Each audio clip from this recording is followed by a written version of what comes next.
Let's see. Hello. Can you hear Oh, me? whoa. No, I was waiting for your reaction because it was like, I know I look different, but You're like a fully different guy. You're right? And also my hair is doing this middle split now instead of it's it used to I do this. you I don't know how to put it. You have become 7,000 times more European, and you have become like you now look our age, you know? Yeah, yes, exactly. I feel like I looked younger than I was before. Now I feel like, yeah, And then you got like the earring coming down, you got the exactly. ponytail. Oh my God. You're Like I've made a transformation. Like Yes, you've decided, you know what? It's 2026 and I'm acting like it. exactly. And I've also decided, I mean, the hair isn't very long now, but I've decided to grow it out. Like, I'm gonna keep, like, we'll see how far I go, but like, Well, welcome to the Three Questions podcast. I'm your host, Ethan, and this is my friend Gabriel. He is currently doing his master's in, I want to say, like simulation of physics or something like yeah, that, yeah, exactly. Yeah, at okay. Cambridge University in the UK. You want to kick us off by saying what we always say to start every episode? It's always podcast time somewhere in the world. That's so true, honestly. It is true. I mean, I just shot, continuum theorem of time, across. I Yeah, shot this podcast at 10 a.m. and 10 p.m. and a lot of the times in between now. So exactly. So it's part always podcast time. part of the international experience. Yes, exactly. You want to Obviously. kick us off with the first question? Oh, okay. Yes. My first question to you. Mhm. It's actually a somewhat deep question. Like it's a question actually I've personally struggled with. So it's part of this kind of I want your opinion and your thoughts on this because I've like struggled with this. Okay. So it's about like how I derive happiness and right and because part of me feels like the Buddhists are right. You shouldn't derive happiness from material possessions or material anything, achievements and stuff like that. And I truly believe in like being satisfied with what you already have and all of that. Like that's how you create sustainable happiness. But Mhm. I also sometimes feel like, wait, but like I'm able to achieve things. And I think there's value in achieving things and like working hard and stuff like that. So I go back and forth between like, should I work hard to achieve this thing? Or should I just be like happy with what I have?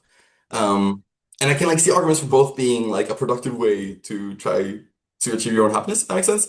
And I don't know, I'm in between trying to figure out like how should I view things. Like, so I guess my question to you is how do you think about this? How do you balance that? Um, yeah, boom. Um, you want to know what's really funny? Is Yeah, actually my third question is almost this exact same question really for you. And so maybe perfect. I will do it as my first question then after. But Perfect. we could start with my viewpoint and then I'll ask you and then we Yes, see your set. Um, please. I kind of think the one of the things you're getting at is an Yeah, interesting quirk of the human brain, yeah. which is we have multiple different types of receptors in our Mm, bodies that yeah, get happiness. We've got yeah, serotonin receptors, we've got dopamine receptors, we've got opiate receptors. yeah, And what that means is there's like kind of like a short-term happiness and a longer-term yeah, happiness, a happiness from people, like yeah. I different, there's a lot of different kinds of happinesses going on. Hmm.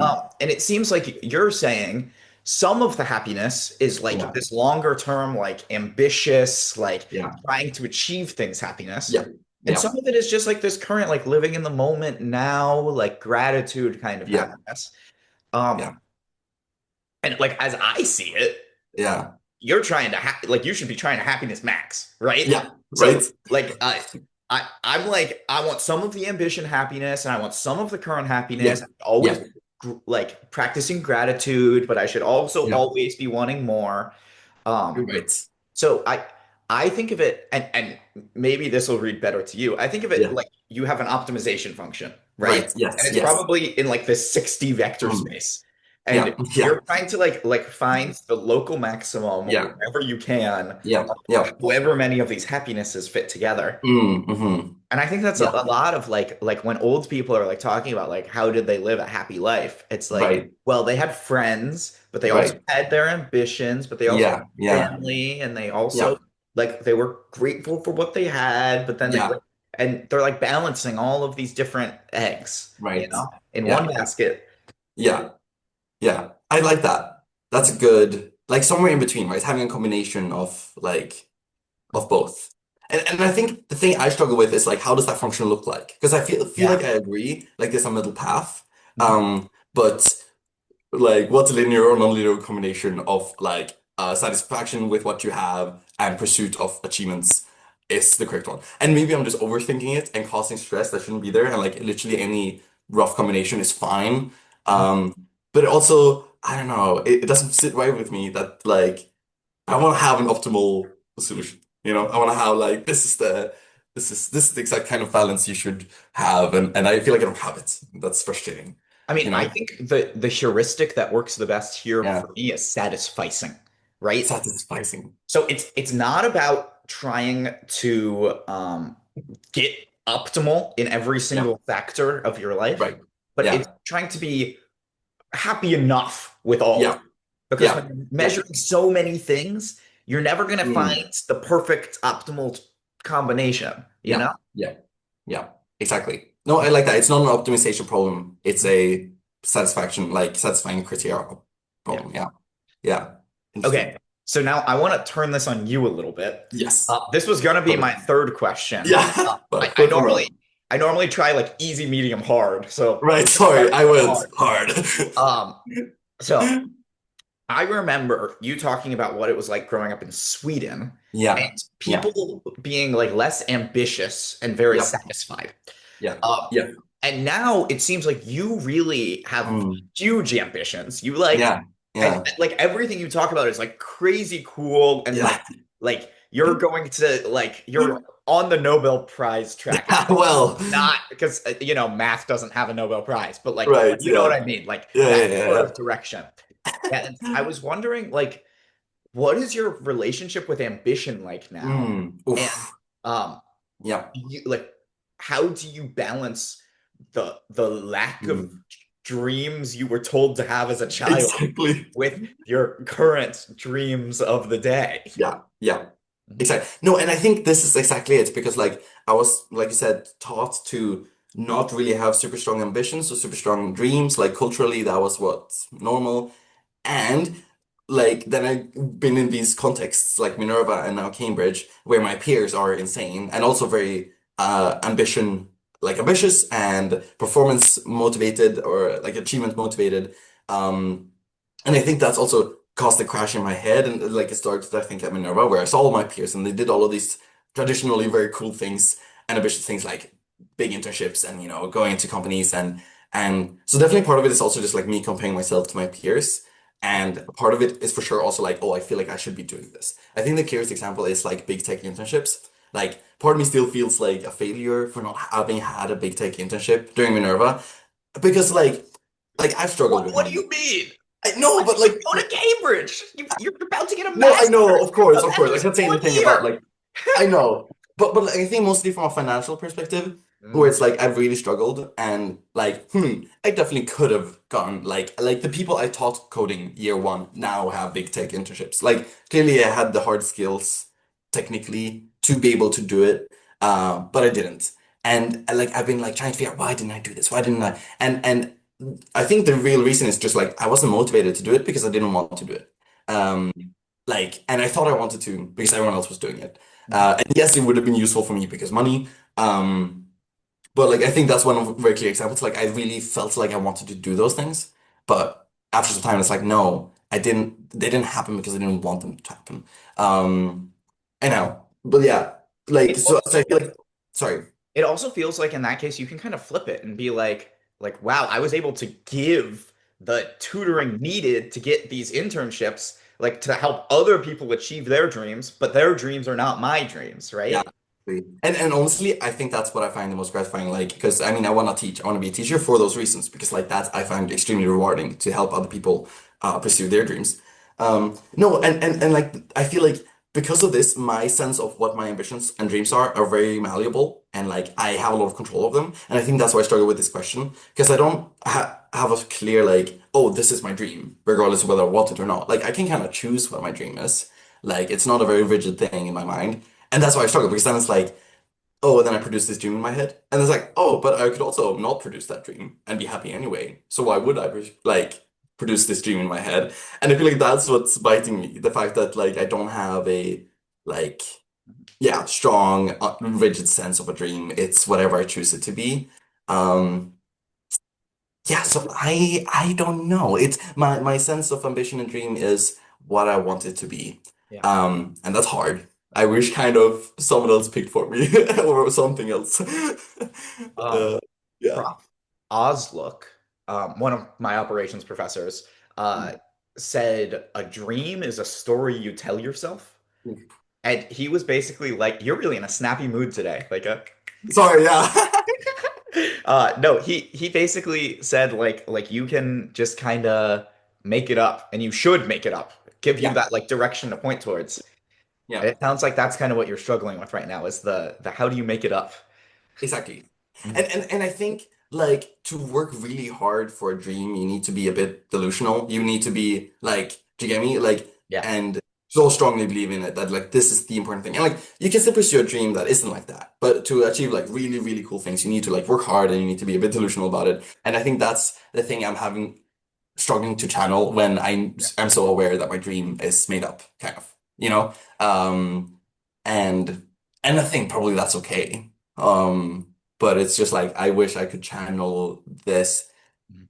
the ambition that I see in other people Mhm. with their dreams because like I feel like I can't channel that like this is the most important thing in the world. I'm always so like no, but this isn't that important also, you know? Like Mhm. I'm a bit too much of a realist, I guess, in that sense, or whatever you would call it. Um yeah, because I feel like that, for example, like, oh, I could like potentially do a PhD in Oxbridge now, and I could be like a super high-end researcher. Like I could probably do that if I really put my mind to it.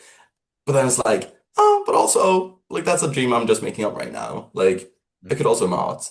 And then hence I don't get the motivation to do it, Mhm. which is okay. But yeah, Do you have a second question for me?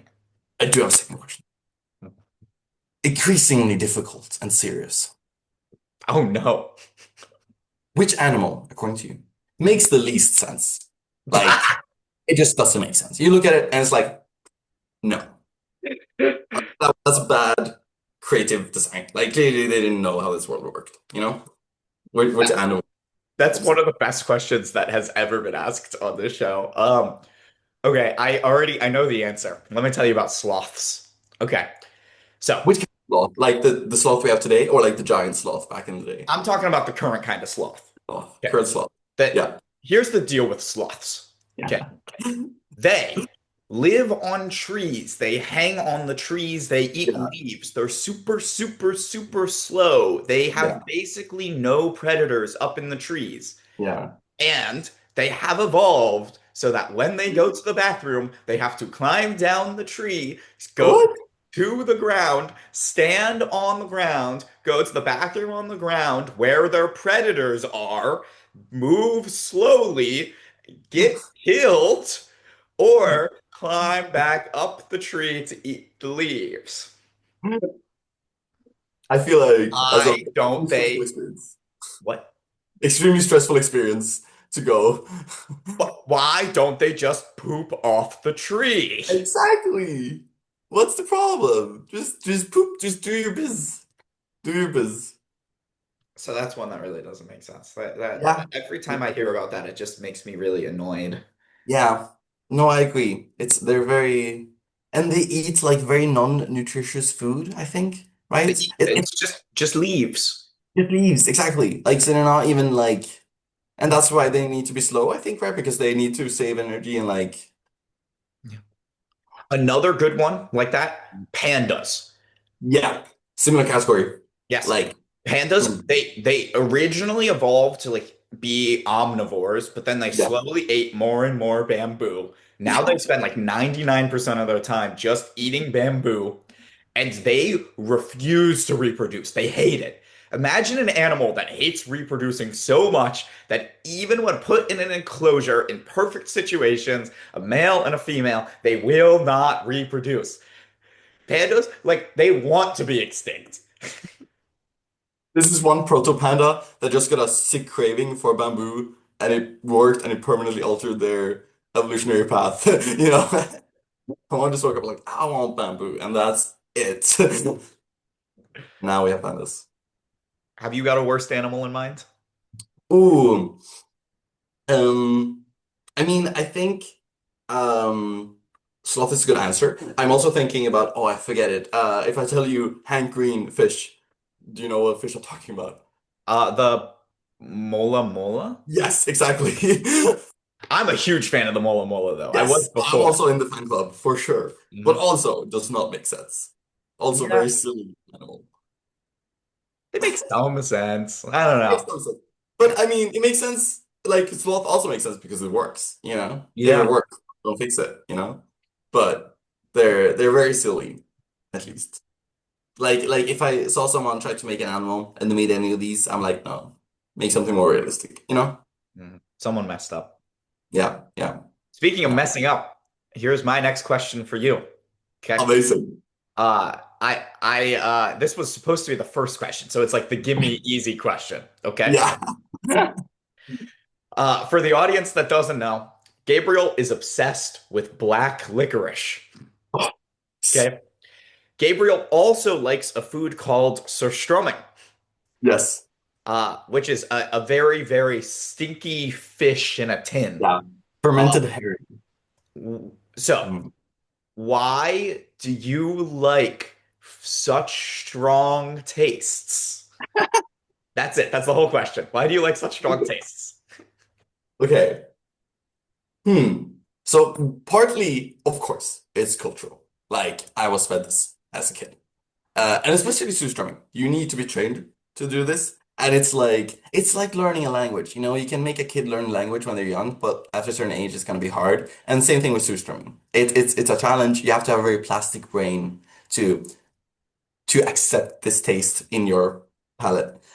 So they made me eat it as a kid. And similar thing with salted licorice, like early enforcement. But seen it in a different way, I think I could kind of connect it a little bit to, I think I have some degree of like thrill seeking, of like extreme experiences. And this could be part of it. Like I like maximizing an experience, you know? It's like, so it's if I put something in my mouth and it's just like super sour or like super salty, like I love it. And it's like the more saltier the better. And especially with saltiness, I like in my entire life pursued maximum saltiness and like found candies that are like maximum salty and maximum sour.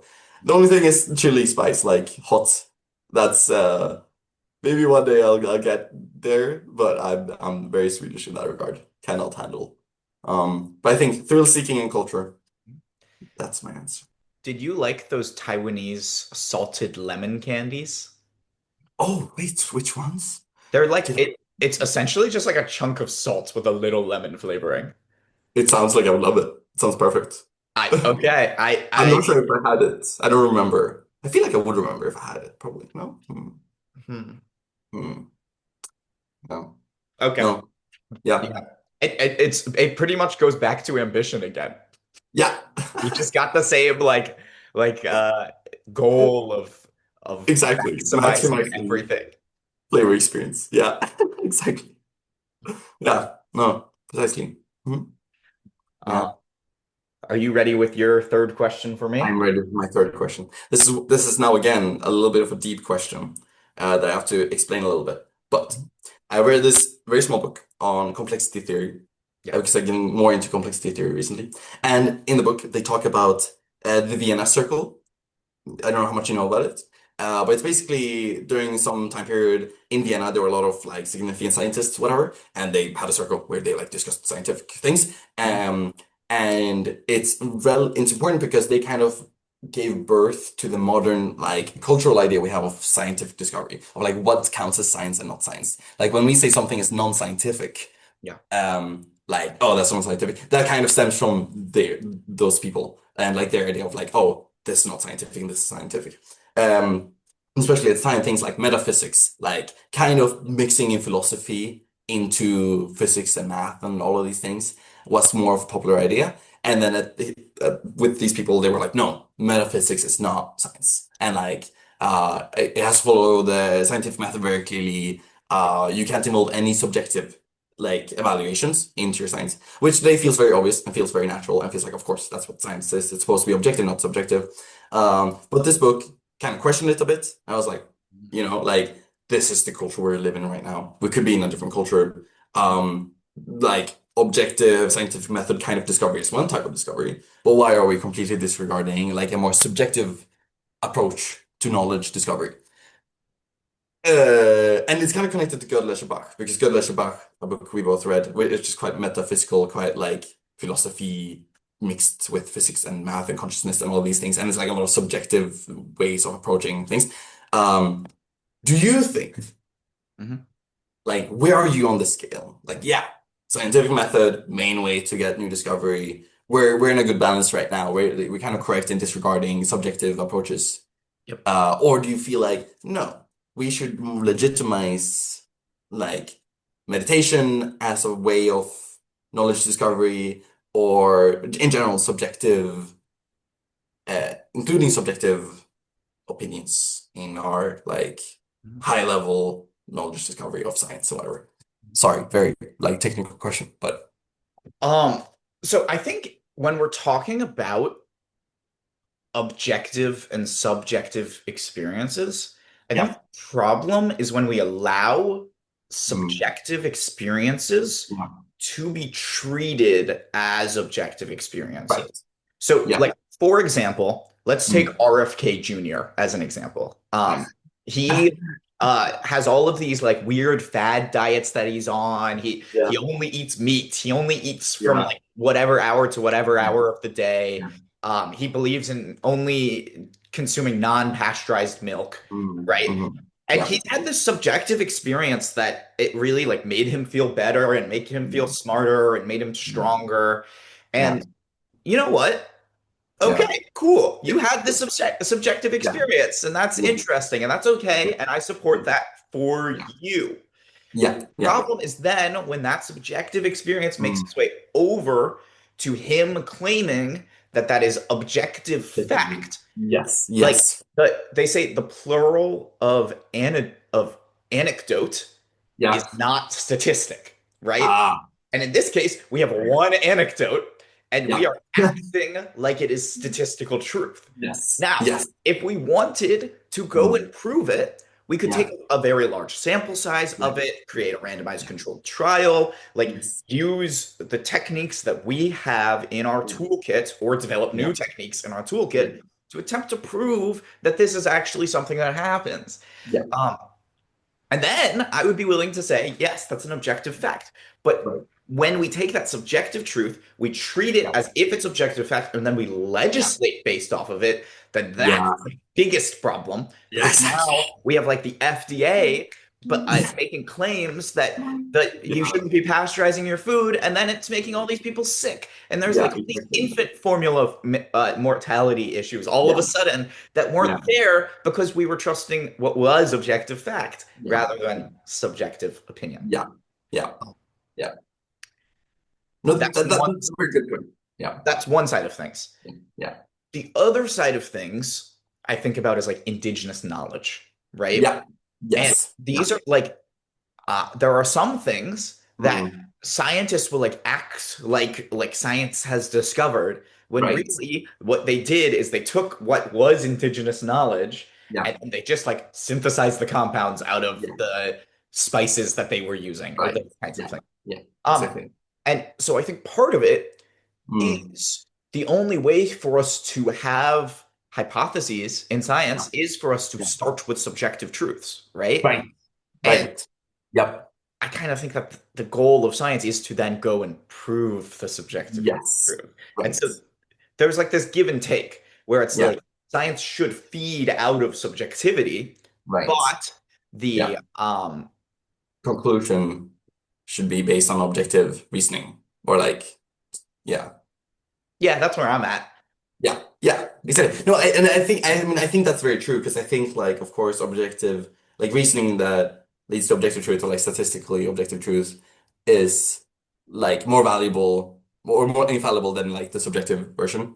And I guess also like it's only in very specific fields maybe it could be truly productive to have like more subjective lens because I think for example in the book I read it's more like oh when we discuss consciousness for example that like then it's not productive to use the current scientific methods because like there's a lot of things about consciousness we just don't understand from this like scientific method perspective of like we don't have enough understanding to make like to be able to make conclusions about like oh why we dream or like yeah details like that and that's I think in the region I was a bit more persuaded because of course I agree like oh if we or have the ability to use like so to speak normal science then that's like stronger and better to make your conclusions based off but I like I read it I was like ah I can see areas where it should maybe be more legitimized to use subjective conclusions. Because, for example, like I think mostly like things like consciousness or things that we don't understand fully. So like things about the brain,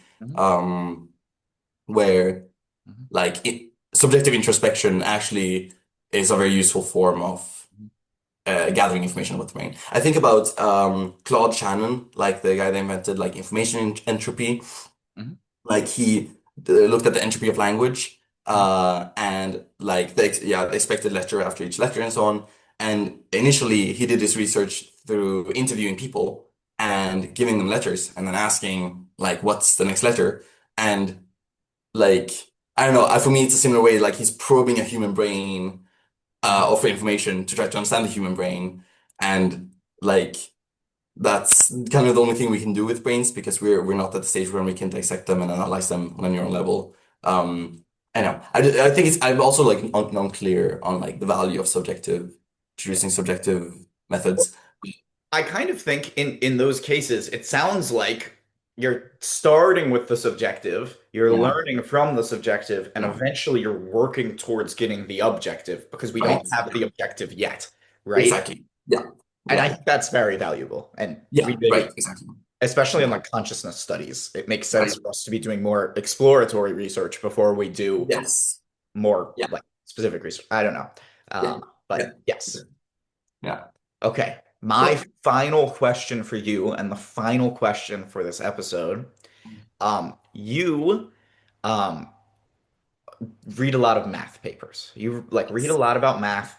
Yeah, You like you watch a lot of math videos. You've got a yeah, lot of math stuff going on. yeah.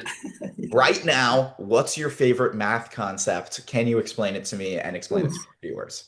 oof. Oh wow.